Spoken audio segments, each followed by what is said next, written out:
രാജ്ഭവന്റെ മറുപടി പ്രതികരണം വന്നിരിക്കുന്നത് രാജ്ഭവനെ അപമാനിച്ചു എന്നുള്ളതാണ്. ഈ ഭാരതാംബ ചിത്രം ഇങ്ങനെ പൊതുപരിപാടികളിൽ ഉപയോഗിക്കുന്നതിന് വലിയ എതിർപ്പ് നേരത്തെ തന്നെ സർക്കാർ പ്രകടിപ്പിച്ചതാണ്. ഇപ്പോൾ വി ശിവൻകുട്ടി, ഞങ്ങളുടെ പ്രതിനിധി വിജിൻ വായാന്തോടിനൊപ്പം ഉണ്ട്.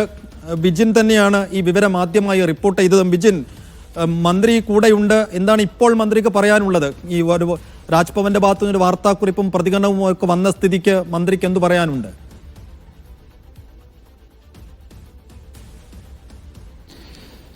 സെഫിദിൻ, എന്തായാലും ശക്തമായ നിലപാട് തന്നെയാണ് ഈ ഭാരതാംബ ചിത്രവുമായി ബന്ധപ്പെട്ട് രാജ്ഭവന് അകത്ത് തന്നെ എത്തിയ പരിപാടിയിൽ വലിയ പ്രതിഷേധവും ഒപ്പം തന്നെ വിമർശനവും അറിയിച്ച് ഗവർണർക്ക് മുമ്പിൽ തന്നെ അറിയിച്ചാണ് വി ശിവൻകുട്ടി ആ പരിപാടി ബഹിഷ്കരിച്ച് പുറത്തേക്ക് വന്നത്. എന്തായാലും മന്ത്രി വി ശിവൻകുട്ടി തന്നെ നമുക്കൊപ്പം ചേരുകയാണ്.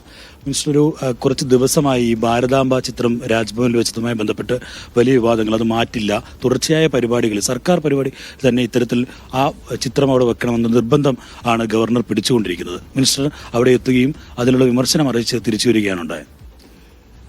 അല്ല, ഇന്നിപ്പോൾ അവിടെ ഗവൺമെൻറ് പ്രോഗ്രാമാണ് അവിടെ നിശ്ചയിച്ചിട്ടുള്ളത്.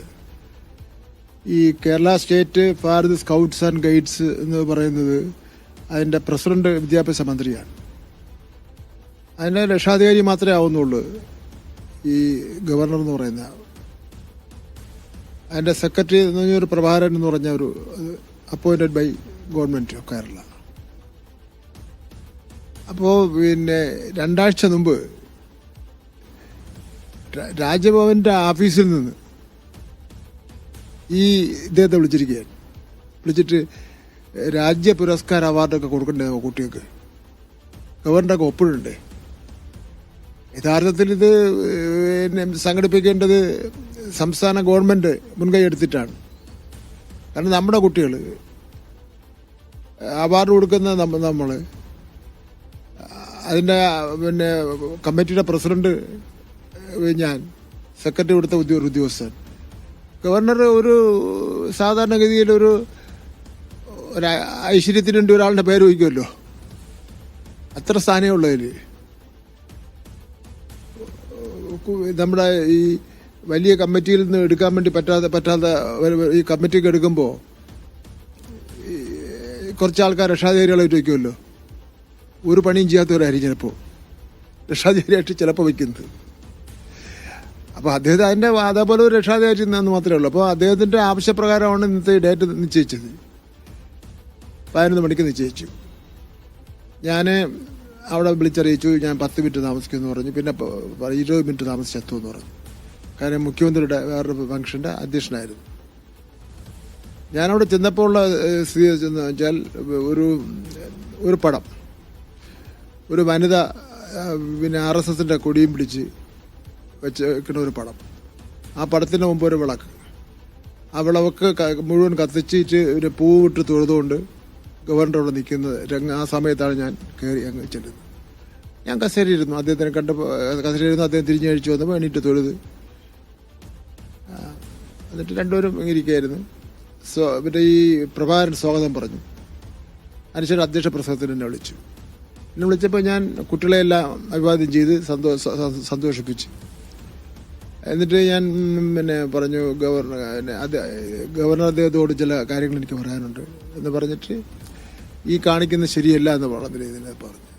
ഇതൊരു ഔദ്യോഗിക ഫംഗ്ഷനാണ്, RSSൻ്റെ ശാഖയല്ല ഇത് പിന്നെ നിങ്ങൾ മഹാത്മാഗാന്ധിയുടെയോ ഇന്ത്യൻ പ്രധാനമന്ത്രിയുടെയോ ഒക്കെ തന്നെ പടം വെച്ചോ, ആർക്കും എതിരില്ല. ഈ RSSകാരൻ്റെ പടം വയ്ക്കുക എന്ന് പറഞ്ഞാൽ അത് കേരളത്തിൽ നടക്കുന്ന കാര്യമല്ല. പിന്നെ അതുകൊണ്ട് ഞാൻ ഈ കാര്യത്തിൽ പ്രതിഷേധിക്കുകയാണ്. നമ്മുടെ രാജ്യം ഒരു ഭരണഘടനയിൽ വിശ്വസിച്ച് പ്രവർത്തനം നടത്തിക്കൊണ്ട് പോകുന്ന ഒരു രാജ്യമാണ് ഇന്ത്യ രാജ്യം. ഇപ്പോൾ അതേ അഭിപ്രായമാണ് രാജ്ഭവന്റെ ഭാഗത്തുനിന്ന് ഒരു പത്രക്കുറിപ്പായി പുറത്തു വന്നിരിക്കുന്നത്. മന്ത്രി സത്യപ്രതിജ്ഞാ ലംഘനം നടത്തി രാജ്ഭവനെ അപമാനിച്ചു, ഗവർണറെ അപമാനിച്ചു എന്നുള്ളതൊക്കെയാണ്. കടുത്ത അതൃപ്തിയാണ് ഇതിൽ ഗവർണർ ഇപ്പോൾ രേഖപ്പെടുത്തിയിരിക്കുന്നത്. യഥാർത്ഥത്തിൽ ഗവർണർ ചെയ്തിരിക്കുന്നതാണ് സത്യപ്രതിജ്ഞ ലംഘനം എന്ന് പറയുന്നത്. ഞാൻ അവിടെ ഭരണഘടനാ വിരുദ്ധമായിട്ടൊരു പ്രവർത്തനം കണ്ടപ്പോൾ എൻ്റെയും കൂടെ സാന്നിധ്യത്തിൽ നടന്നാൽ അത് മോശമാണെന്നുള്ള കരുതിയാണ് ഞാനവിടെ നിന്ന് ഇറങ്ങിപ്പോകുന്നത്. കാരണം രാജ്ഭവൻ പോലുള്ള സ്വതന്ത്രമായി പ്രവർത്തിക്കേണ്ട ഒരു സ്ഥാപനത്തിൽ RSSന്റെ ശാഖയിൽ ഉള്ള നടപടിക്രമങ്ങൾ പോലുള്ള നടപടിക്രമങ്ങൾ കണ്ടപ്പോൾ ഇത് ഭരണഘടനാ വിരുദ്ധമാവും, പ്രോട്ടോകോൾ വിരുദ്ധമാകും എന്ന് കണ്ടുകൊണ്ടാണ് ഞാൻ അവിടെ ഇറങ്ങിപ്പോകുന്നത്. അപ്പോൾ യഥാർത്ഥത്തിൽ പ്രതിക്കൂട്ടിൽ നിൽക്കുന്നത് ഗവർണറാണ്. ഇപ്പോൾ ഞാൻ ചോദിച്ചോട്ടെ, ഗവർണർക്ക് ഏത് ഭരണഘടനയുടെ ഏത് പേജിലാണ് പറയുന്നത് കാവിക്കൊടിയും കാവിക്കൊടി പിടിച്ച ഒരു വനിതയെ ഫോട്ടോ ഇതുണ്ടാക്കി അതിൽ പുഷ്പമിടണമെന്ന് പറയുന്നത് ഏത് ഭരണഘടനയിലാണ് പറയുന്നത്? ഏത് പ്രോട്ടോകോൾ ബുക്കിലാണ് പറയുന്നത്? അപ്പോൾ ഇതാരാ ഇത് ലംഘിച്ചിരിക്കുന്നത്? അങ്ങനെയൊന്നും പറഞ്ഞ് ഭീഷണിപ്പെടുത്തിയൊന്നും വേണ്ട, അതൊന്നും വരെ പോകില്ല. ഈ കഴിഞ്ഞ തവണ ആരിഫ് മുഹമ്മദ് ഖാൻ ഗവർണറായപ്പോൾ കണ്ടതാണ്, ഈ KN ബാലഗോപാലിന്റെ അടുത്ത് തന്റെ പ്രീതി നഷ്ടപ്പെട്ടു എന്നൊക്കെ പറഞ്ഞ് സർക്കാരിന് കത്തെഴുതുന്ന ഒരു സാഹചര്യം ഉണ്ടായിരുന്നു. ഇത്തവണയും ഗവർണർ മുഖ്യമന്ത്രിക്ക് കത്ത് നൽകും എന്നുള്ളതാണ് രാജ്ഭവനിൽ നിന്ന് ഇപ്പോൾ വരുന്ന വിവരം. അതിനുള്ള അധികാരം അവകാശം അവർക്കുണ്ടല്ലോ കത്ത് കൊടുക്കുന്നതിന് വേണ്ടിയുള്ള. കത്ത് കൊടുത്താലും ഈ RSSന്റെ കൊടിയോടെ പാർപ്പിച്ച കാര്യമില്ല പറയാനുള്ളൂ, വേറെ ഒന്നും പറയാനില്ലല്ലോ. ഞാനവിടെ ജനഗണമന പാടിക്കൊണ്ടിരുന്നപ്പോൾ എണീറ്റ് പോയില്ല, ജനഗണമന പാടിക്കൊണ്ടിരുന്നപ്പോൾ അതിനെ നിഷേധിച്ചില്ല. ഞാനവിടെ വന്നപ്പോൾ എനിക്ക് ഒരിക്കലും അംഗീകരിക്കാൻ കഴിയാത്ത ഒരു കാര്യമാണ് ഞാനിവിടെ കാണുന്നത്.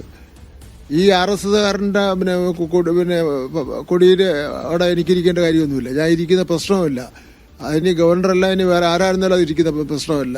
ഗവർണർ അതൊന്നും പറഞ്ഞ് പേടിപ്പെടുത്തുകയൊന്നും വേണ്ട. ഗവർണറുടെ മര്യാദയ്ക്ക് എടുത്ത് മാറ്റട്ടെ അവിടെ നിന്ന്. എന്തായാലും ഇനിയും തുടർച്ചയായ കാര്യങ്ങൾ ഇത്തരത്തിലുള്ള നീക്കം ഗവർണറുടെ ഭാഗത്തുനിന്നുണ്ടായാൽ അതിനെ ഇതുപോലെ തന്നെ ശക്തമായി എതിർക്കാൻ തന്നെയാണോ സർക്കാരിന്റെ തീരുമാനം?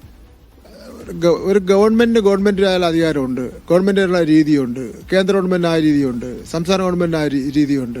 ഗവർണർക്ക് ഗവർണറുടേതായ ചില അധികാരങ്ങളുണ്ട്.